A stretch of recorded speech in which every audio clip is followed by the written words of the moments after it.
ನಮಸ್ತೆ ಎಲ್ರಿಗೂ ನಮ್ಮ ಚಾನಲ್ಗೆ ಮತ್ತೊಮ್ಮೆ ನಿಮ್ಮೆಲ್ಲರಿಗೂ ಸ್ವಾಗತ. ಇವತ್ತು ಮಂಡಕ್ಕಿ ಮತ್ತು ಈರುಳ್ಳಿಯನ್ನು ಬಳಸ್ಕೊಂಡು ಸಂಜೆ ಟೀ ಜೊತೆಗೆ ಒಂದೊಳ್ಳೆ ತಿಂಡಿ ಮಾಡೋದು ತೋರಿಸ್ಕೊಡ್ತಾ ಇದ್ದೇನೆ.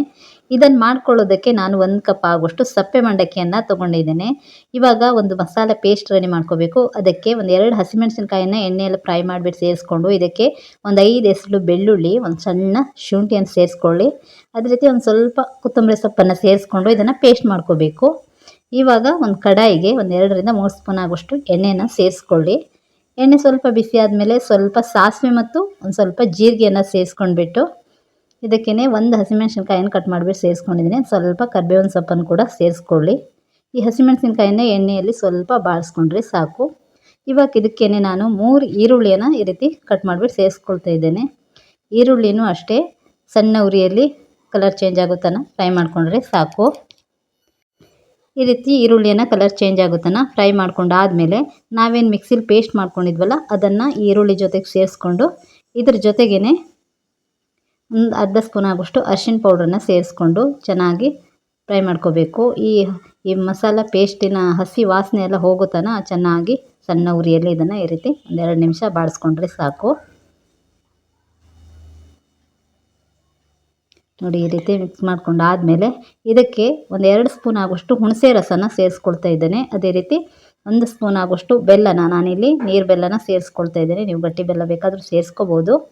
ಒಂದು ಸ್ವಲ್ಪ ನೀರನ್ನು ಸೇರಿಸ್ಕೊಂಡ್ಬಿಟ್ಟು ಇದಕ್ಕೇನೆ ಇಲ್ಲಿ ಉಪ್ಪನ್ನು, ರುಚಿಗೆ ತಕ್ಕಷ್ಟು ಉಪ್ಪನ್ನು ಕೂಡ ಸೇರಿಸ್ಕೊಂಡು ಚೆನ್ನಾಗಿ ಮಿಕ್ಸ್ ಮಾಡಿಕೊಂಡು ಈ ನೀರೆಲ್ಲ ಡ್ರೈ ಆಗೋ ತನಕ ಕೈ ಬಿಡ್ದೇನೆ ಇದನ್ನು ಚೆನ್ನಾಗಿ ಬೇಯಿಸ್ಕೋಬೇಕು. ಇದಕ್ಕೆ ನಾವು ನೀರು ಸೇರಿಸಿದ್ವಲ್ಲ ಅದೆಲ್ಲ ನೋಡಿ ಈ ರೀತಿ ಡ್ರೈ ಆಗಿ ಒಂದೊಳ್ಳೆ ಪಲ್ಯದ ರೀತಿ ರೆಡಿ ಮಾಡ್ಕೋಬೇಕು.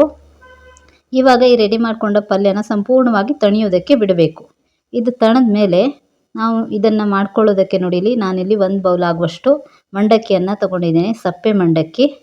ಇವಾಗ ಒಂದು ಡಬ್ಬನ ತೊಗೊಂಡಿದ್ದೇನೆ. ಇದರಲ್ಲಿ ಈಗ ಮಿಕ್ಸ್ ಮಾಡ್ಕೊಳ್ಳೋದಕ್ಕೆ ನಾವೇನು ರೆಡಿ ಮಾಡ್ಕೊಂಡಿದ್ವಲ್ಲ ಆ ಗೊಜ್ಜನ್ನು ಒಂದು 2 ಸೌಟ್ ಆಗುವಷ್ಟು ಗೊಜ್ಜನ್ನು ಮೊದಲಿಗೆ ಸೇರಿಸ್ಕೊಂಡು ಈ 1 ಬೌಲ್ ಆಗುವಷ್ಟು ಮಂಡಕ್ಕಿಯನ್ನು ಈ ಗೊಜ್ಜಿನ ಜೊತೆಗೆ ಸೇರಿಸ್ಕೊಳ್ತಾ ಇದ್ದೇನೆ. ಇವಾಗ ಇದನ್ನು ಚೆನ್ನಾಗಿ ಮಿಕ್ಸ್ ಮಾಡ್ಕೋಬೇಕು. ಈ ರೀತಿ ಈ ಮಸಾಲೆ ಎಲ್ಲ ಮಂಡಕ್ಕಿಗೆ ಸರಿಯಾಗಿ ಹಿಡಿಯೋ ರೀತಿಯಲ್ಲಿ ಈ ರೀತಿ ಚೆನ್ನಾಗಿ ಮಿಕ್ಸ್ ಮಾಡ್ಕೊಳ್ಳಿ. ನೋಡಿ, ಈ ರೀತಿ ಮಿಕ್ಸ್ ಮಾಡ್ಕೊಂಡಾದಮೇಲೆ ಇದರ ರುಚಿಯನ್ನು ಇನ್ನೂ ಡಬಲ್ ಮಾಡೋದಕ್ಕೆ ಇನ್ನೊಂದು ಸಾಮಗ್ರಿ ಸೇರಿಸ್ಕೋಬೇಕು. ಅದೇನಂತಂದರೆ ಪುಟಾಣಿ ಹಿಟ್ಟು. 2 ಸ್ಪೂನ್ ಆಗುವಷ್ಟು ಪುಟಾಣಿ ಹಿಟ್ಟನ್ನು ಸೇರಿಸ್ಕೊಂಡ್ಬಿಟ್ಟು ಪುನಃ ಮತ್ತೊಂದು ಸಲ ಈ ರೀತಿ ಚೆನ್ನಾಗಿ ಮಿಕ್ಸ್ ಮಾಡ್ಕೋಬೇಕು. ನೋಡಿ, ಇವಾಗ ಇದು ರೆಡಿ ಆಯಿತು. ನೋಡಿ, ಈ ರೀತಿ ಚೆನ್ನಾಗಿ ಎಲ್ಲ ಕಡೆ ಮಸಾಲೆ ಎಲ್ಲ ಫುಲ್ ತಾಗೋ ರೀತಿಯಲ್ಲಿ ಈ ರೀತಿ ಮಿಕ್ಸ್ ಮಾಡಿಕೊಂಡ್ರೆ ರೆಡಿ ಆಯಿತು. ನೋಡ್ತಾ ಇರ್ಬೋದು ನೀವು, ಎಲ್ಲ ಮಂಡಕ್ಕಿಗೂ ಮಸಾಲೆ ಸರಿಯಾಗಿ ತಾಗಿದೆ.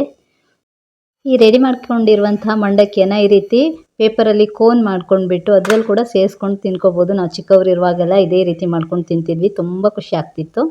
ಇದನ್ನು ಇವಾಗ ಪ್ಲೇಟಿಗೆ ಸೇರಿಸ್ಕೊಳ್ತಾ ಇದ್ದೇನೆ. ಇವಾಗ ರೆಡಿ ಮಾಡಿದ ತಕ್ಷಣವೇ ಇದನ್ನು ತಿನ್ನಬೇಕು, ತುಂಬ ರುಚಿಯಾಗಿರ್ತದೆ.